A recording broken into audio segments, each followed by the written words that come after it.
তো hey guys WhatsApp. তো সকাল সকাল উঠে চলে এসেছি জেসিবির শোরুমে। আমার মালিকের ছেলে বলছে চলো আমি দুটো হাইড্রা নেবো। তো ওই জন্য জেসিবির শোরুমে চলে এসেছি হাইড্রা দেখতে। তো এসে জানা গেল যে হাইড্রা 2014 সালেই বন্ধ হয়ে গেছে, জেসিবি কোম্পানি বানানো।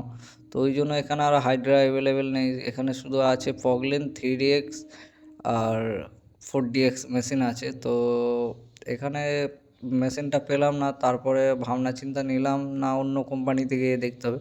ওই জন্য চলে গেলাম কলকাতার ভিতরে। তো ওখানে একটা স্কটের শোরুম ছিল, তো ওখানেই ফাইনালি যাব। তো স্কটের শোরুমে চলে এসেছি। এখানে দেখছি হুন্ডাই মেশিন অনেক লেগে আছে, আর ওইদিকে তোমার হাইড্রাও লেগে আছে। তো ওই জন্য এসে একটু ঘুরে ফিরে দেখছি, আর এইগুলো সব বড় বড় পগলেন লেগে আছে আমার সামনে এগুলো।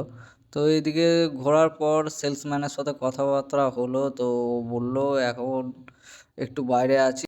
তো ফাইনালি সেলসম্যানের সাথে কথা হয়ে গেছে, আর যদি কেউ হাইড্রার অপারেটর খালি থাকো তাহলে আমার সাথে কন্ট্যাক্ট করো, দুটো অপারেটর হাইড্রার লাগবে আপাতত।